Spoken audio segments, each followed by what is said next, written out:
माँ की अनमोल ममता। रात के 2 बज रहे थे। माँ की रिंग बजती है। 26 साल का आनंद नींद से जाग पड़ा। खुश होकर फ़ोन को रिसीव करता है। खुश इसलिए होता है क्योंकि उसकी नई नई गर्लफ्रेंड बिना टाइम देखे कभी भी उसको फ़ोन कर देती थी। फ़ोन की दूसरी तरफ से आवाज़ आती है, जन्मदिन मुबारक हो बेटा। आज मेरा बेटा पूरे 26 साल का हो गया है। मैं बहुत खुश हूँ। माँ की आवाज़ सुनते ही आनंद के चेहरे में एक्सप्रेशन बदल जाते हैं।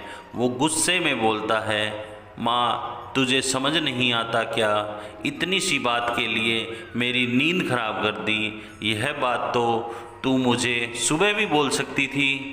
इतना कहकर वह फ़ोन काट देता है। थोड़ी देर बाद फिर से फ़ोन की रिंग बजती है। आनंद फिर से फ़ोन उठाता है और इस बार फ़ोन पर पापा होते हैं। आनंद इस बार आराम से बात करता है। थैंक यू पापा, आपने मुझे बर्थडे विश करने के लिए फ़ोन किया, वो भी इतनी रात को।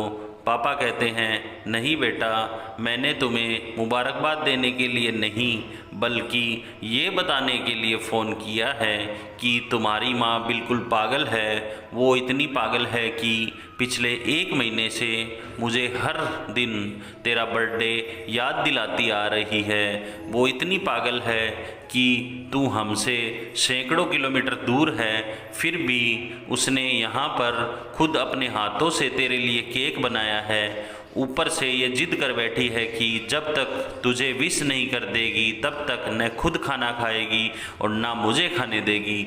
आनंद सब ध्यान से सुन रहा था और उसे ये महसूस भी हो रहा था कि उसने अपनी माँ को फॉर ग्रांटेड ले लिया था। वो बोला, नहीं पापा, माँ बिल्कुल पागल नहीं है।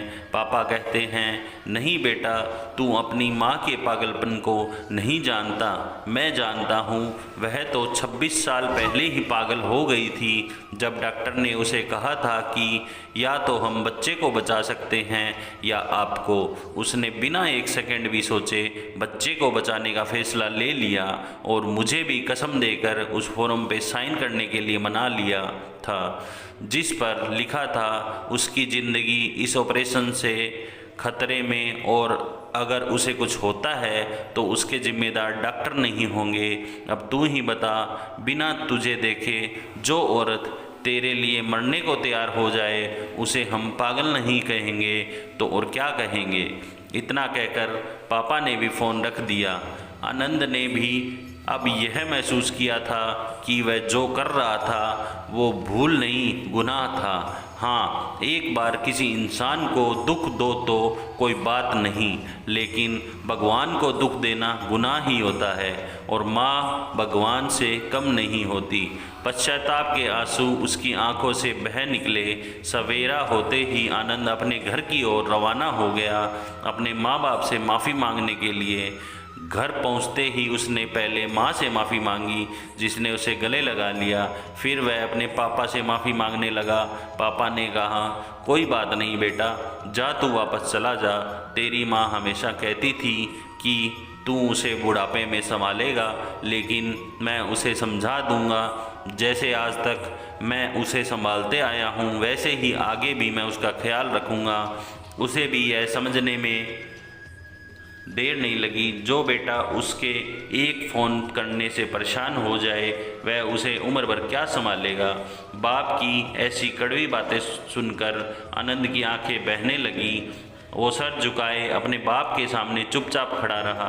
अपने बेटे को परेशान देख माँ आगे आती है और पापा को कहती है, जाने दीजिए, माफ़ कर दीजिए, हमारा ही बेटा है। माँ की ममता का मोल ना कोई लगा पाया है ना कोई लगा पाएगा। 9 महीने प्रसव की पीड़ा सहन करके हमें नई जिंदगी नई दुनिया में लाने वाली माँ ही हमारी हर गलती माफ़ कर सकती है। दोस्तों, अगर मेरी वीडियो आपको पसंद आई हो तो मेरे चैनल को लाइक करें, शेयर करें और सब्सक्राइब करें। आपका बहुत बहुत धन्यवाद होगा।